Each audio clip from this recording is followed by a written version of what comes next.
E aí, meus amores, estou de volta!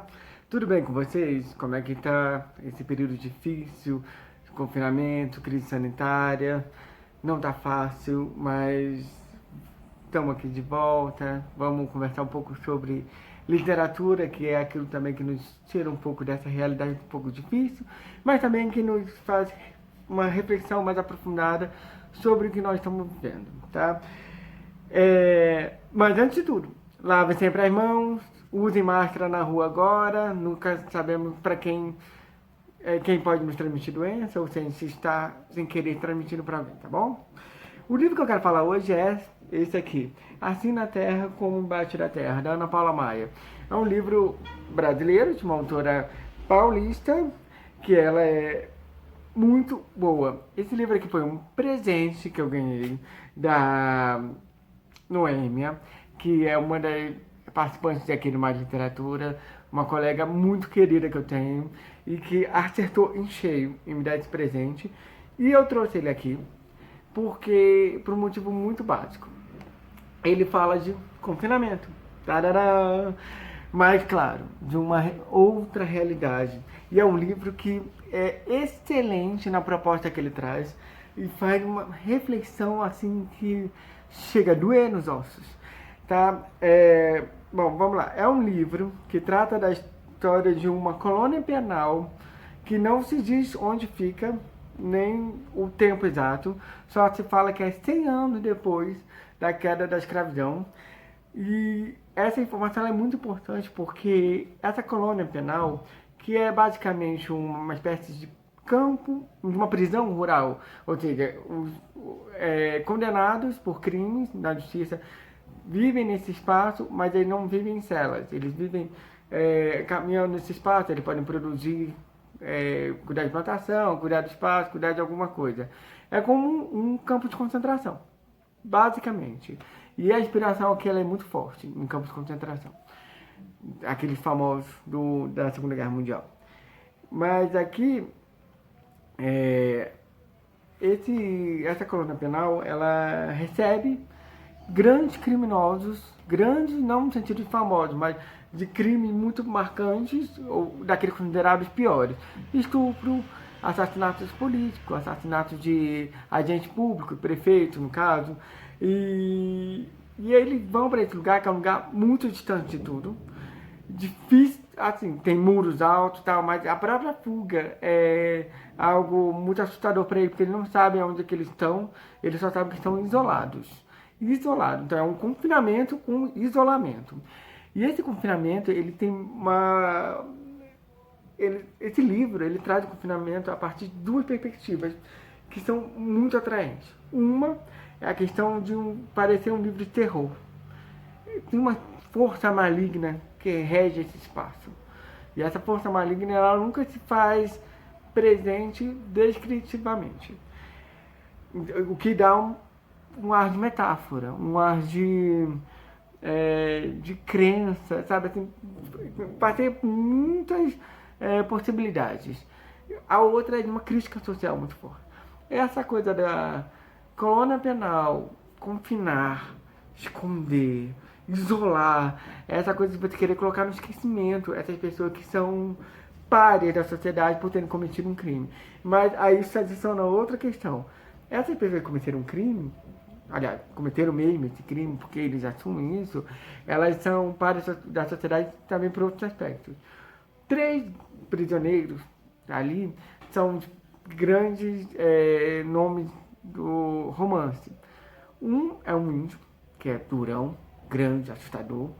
O outro é um negro idoso, que é o cozinheiro, que é um cara que pessimista, que já não vê muita saída, já perdeu a vida toda naquilo. No terceiro é um cara chamado Pablo. Não há nenhum indício que ele é de outro país, mas o próprio nome já dá a entender um pouco aquela coisa do imigrante sul-americano que vem para o Brasil em busca de uma vida melhor e acaba ali na marginalidade. Então, é literalmente falar de três povos que estão presentes no Brasil, mas que sempre foram párias da sociedade. Esses três, eles faziam parte de um grupo de prisioneiros que foram transferidos para essa colônia e eles não sabem o porquê, nem quando que vão sair. E essa colônia é regida por um diretor, que é o mentor dessa força maléfica, e um guarda, que ele é praticamente um apático. É o cara que obedece às ordens e simplesmente não reflete sobre os horrores que ele comete dentro da prisão. E esses horrores acontecem por quê? Essa prisão está para fechar, e o diretor quer ir embora, mas ele não tem uma previsão de quando que vai fechar. Ele sabe que vai fechar, que não vão receber mais ninguém. E não há nenhuma indicação da justiça, que é essa força ausente, distante, sempre atrasada, sempre perdida, sempre covarde. Então essa força, essa justiça, que é uma clara crítica à nossa justiça, sempre ausente, deixa que todo o poder fique na mão dele. E esse poder na mão dele, ele é dominado por essa força maléfica, que é nada mais, ou pode ser algo mais, mas que é basicamente uma vida toda presa dentro daquela prisão, acostumado aos horrores dos prisioneiros. A gente não sabe quais foram os casos que ele passou, mas a gente sabe que é uma experiência extremamente dolorosa ser diretor de uma prisão tão isolada, estar em confinamento, estar isolado como os outros estão, porque essa prisão, o telefone não funciona mais, não há televisão, não há nenhum contato com o mundo exterior. Então esse cara, ele começa a promover uma série de horrores dentro da prisão. O que ele faz? E isso está escrito logo no início do livro, tá? Não estou entregando nada. Ele começa a matar os prisioneiros um a um, num esquema extremamente sádico, que é à noite, no momento de lua cheia, ele libera 2 prisioneiros e põe eles para correr pela mata para fugir da prisão. E aí ele fala que esses prisioneiros, se conseguirem fugir dele, podem ir embora para casa, senão morrem. E aí ele vai com uma espingarda caçar esses prisioneiros. E esses prisioneiros ficam muito no papel de animais. Eles são praticamente animais prestes a serem abatidos. E é esse sentimento que fica. Os 3 prisioneiros são os últimos que restam nessa história toda. Eram 42, se não me engano, e sobra 3. O Pablo, que é esse, talvez imigrante latino-americano, também é um espertalhão. Ele consegue dar um jeito nessa situação. O negro já é o cara mais passivo, que fica ali, eu tô velho demais, não conheço uma realidade fora dessa, não sei o que fazer. E o índio é aquele que tem um espírito interno muito forte, que também se encontra um pouco nessa condição do negro idoso, mas que tem uma força bruta muito interna, que assusta mesmo o diretor e o guarda.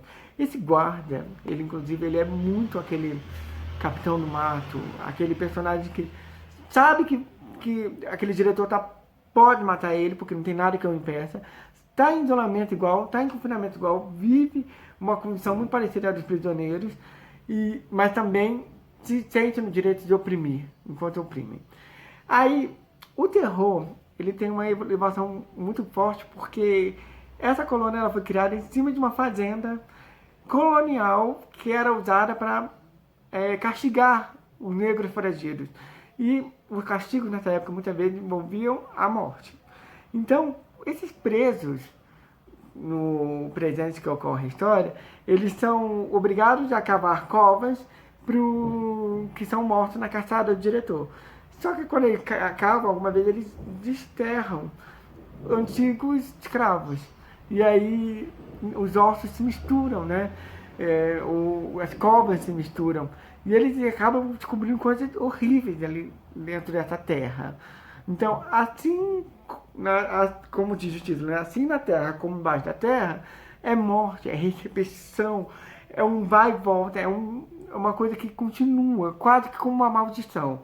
Então esse terror, ele se vale disso, dessa maldição, que é um problema social muito grave, que é uma continuidade de algo que sempre se perpetuou.